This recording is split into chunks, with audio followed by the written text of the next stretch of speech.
বলবো একজন মানে তৃতীয় শ্রেণীর অফিসার। উনি যখন জানে যে বাংলাদেশ আর্মি কি, বাংলাদেশে উনি একজন সেনাপ্রধান, উনার রেসপন্সিবিলিটি পুরো বাংলাদেশের রেসপন্সিবিলিটি উনার ঘাড়ে।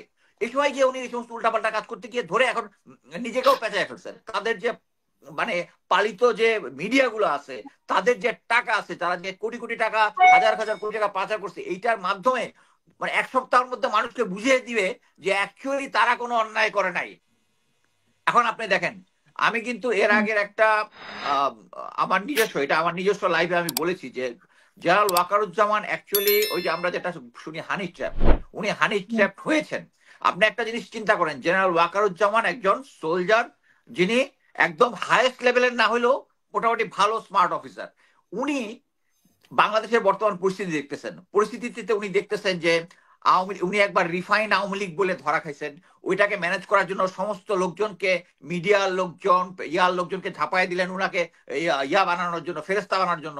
একজন তো বলেই ফেললো যে কি ফেরাউনের ঘরে যেরকম মুসা আলাহিসাল্লামের ইসলামের জন্ম হয়েছিল, এরকম ভাবে নাকি নমরুদের ফেরাউনের ঘরে নাকি ওয়াকারুজ্জামান লালন পালন হচ্ছে। বাট এখন আমরা কি দেখতেছি যে আওয়ামী লীগের উনি যে লালন পালনটা করতেছেন, এখন উনি এর আগ মুহূর্তে গিয়ে একটা ভজঘট পালানোর চেষ্টা করতেছেন। আর এর মানেটা হচ্ছে একটাই, যে এখনো উনি মনে করতেছেন উনি একটা প্লেয়ার, এবং উনি ভালো মতো জানে যে এইটা, এই প্রফেসর ইউনূসের সাথে যে মিটিংটা হচ্ছে, এটা বের হয়ে যাবে, এটা পাবলিক হবে। পাবলিক হলে তার পার্সোনাল ইমেজ নষ্ট হবে। এর আগে এমন যদি হইতো, এইটাই প্রথমবার না, সিরিজ অফ ইনসিডেন্ট 5ই আগস্টের পর থেকে একটার পর একটা করতেছে। উনি আওয়ামী লীগের লোক, আওয়ামী লীগের লোক মানে উনি ভারতের লোক, এবং উনি ভালো মতো জানে উনি ধরা খাবেন। ধরা খাওয়ার পরেও কেন এটা করতেছেন? কারণ তার এগেনস্টে এমন কিছু অডিও ভিডিও আছে, যেটা জেনারেল তারেক সিদ্দিকীর বাসায় উনি গিয়েছিলেন, যে তাকে জিয়াউল হাসান, মেজর জেনারেল জিয়াউল হাসান যে অ্যারেস্ট করার পরে তাকে বলেছে যে তার কাছে অনেক অডিও আছে, যেটা হচ্ছে শেখ হাসিনার সাথে তার কনভারসেশন, ডাইরেক্ট কনভারসেশন কতগুলো আছে। এই কনভারসেশন যদি পাবলিক করে তাহলে তার ইমেজের নষ্ট হবে। এইগুলাকে ইয়া করার জন্য উনি গিয়েছিলেন তারেক সিদ্দিকীর বাসায়। তখন কিন্তু তারেক সিদ্দিকীর বাসা নাই, ওই জিয়াউল হাসান এক মহিলাকে পাঠিয়েছিল ওখানে তারেক সিদ্দিকের বাসায়। ওখানে ওখানে যাওয়ার পরে যেটা হয়, ওই ভিডিও অডিও টিডিও সবকিছু নিয়ে এখন একদম আষ্টে বৃষ্টি হয়েছে। একটা জিনিস হচ্ছে, জেনারেল ওয়াকার আমি বলবো একজন মানে তৃতীয় শ্রেণীর অফিসার। উনি যখন জানে যে বাংলাদেশ আর্মি কি, বাংলাদেশে উনি একজন সেনাপ্রধান, উনার রেসপন্সিবিলিটি পুরো বাংলাদেশের রেসপন্সিবিলিটি উনার ঘাড়ে। এই সময় গিয়ে উনি এই সমস্ত উল্টাপাল্টা কাজ করতে গিয়ে ধরে এখন নিজেকেও পেঁচায় ফেলছেন। এখন দেখেন, উনার একজন স্বাভাবিক মানুষ কিভাবে গিয়ে প্রফেসর ইউনূসের কাছে বলে এরকম একটা সিচুয়েশন, যেখানে দেখতেছে বাইরে জনগণ দাঁড়ায় আছে, ছাত্র জনতা বাইরে আছে। এইখানে আওয়ামী লীগের পক্ষে যাওয়া মানেই তো হচ্ছে যে এই যে এত কিছু, যে গেজেট যেটা পাবলিশ করছে, গেজেটের মধ্যে বলা আছে যে কি কি অমানবিক কাজ তারা করেছে, এর মধ্যে আর্মি ছিল, গুম খুন আগুনে পোড়ানো। এদের পক্ষে দাঁড়ানো মানেই হচ্ছে এই সরকারের এগেইনস্টে দাঁড়ানো। উনি এটা করেছেন কি জন্য? কারণ উনার মানে উনি তারেক সিদ্দিকী এবং ইয়ার কাছে বাধা।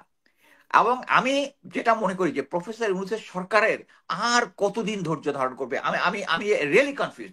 এরকম একটা সিচুয়েশনে যখন উনি হাসনাত আবদুল্লাহর ঘটনার পরে এখন আবার উনি যে উনি যেভাবে আবার আওয়ামী লীগের জন্য রিকোয়েস্ট করতে গিয়েছেন, এই উসিলাতে কেন উনাকে এখনো সরাচ্ছে না? এবং এই বাংলাদেশের যত এই বর্তমানে যত ধরনের ক্রাইসিস আছে, এই যে আমরা এখন বলতেছি সিভিল ব্যুরোক্র্যাট সরে নাই, পুলিশের এখনো ওই যারা ইয়া ছিল তারা এখনো আছে, এটার স্ট্রেংথ হচ্ছে আর্মি। আপনি হিসাব করে দেখেন, আমি বারবার একটা জিনিস বলি এবং প্রতিবারই বলে যাব, 90 জিওসি যে হচ্ছে আওয়ামী লীগের লোক 5ই আগস্টের পর থেকে সরায় নাই, ডিজি বিজিবি এখন পর্যন্ত সরায় নাই, গোয়েন্দা সংস্থা 2জন আছে, 2জনে হচ্ছে আওয়ামী লীগের লোক, চেঞ্জ করছে, বাট ঢাকার ব্রিগেড গুলো, কমান্ডার গুলা সবগুলো তার লোক।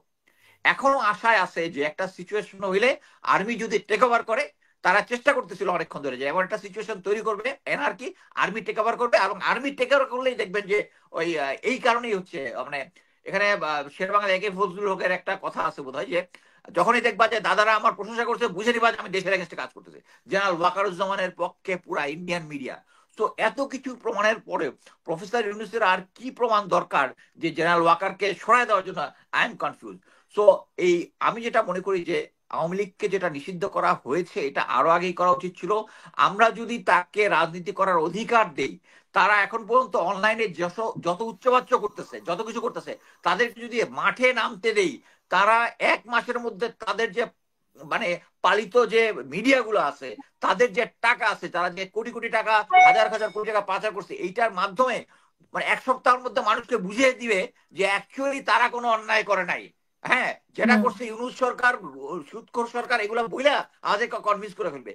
সো ওদের সাথে একটা হচ্ছে আমাদের মিলিটারিতে একটা যখন আমরা স্পেশাল ফোর্সের ট্রেনিং করি, আমি যেহেতু ছিলাম, সো আমি আমেরিকানদের সাথেও কয়েকটা ট্রেনিং ট্রেনিং করেছি। এটাতে একটা সিচুয়েশন ছিল যে আমেরিকাতে যখন স্পেশাল ফোর্সের ট্রেনিং হয় তখন অনেক তাদেরকে যখন মানে শত্রু হাতে ধরা পড়ে এরকম সিচুয়েশন হলে তাদের উপর অনেক টর্চার করে ঝুলাই দেয়, যে জিনিসটা আমরাও করি। আমরা যখন এসকেপ এন্ড এভিয়েশন ট্রেনিং করি, যারা ধরা পড়ে তাদেরকে গাছের সাথে ঝুলাই দিয়ে তাদের উপর অত্যাচার করি।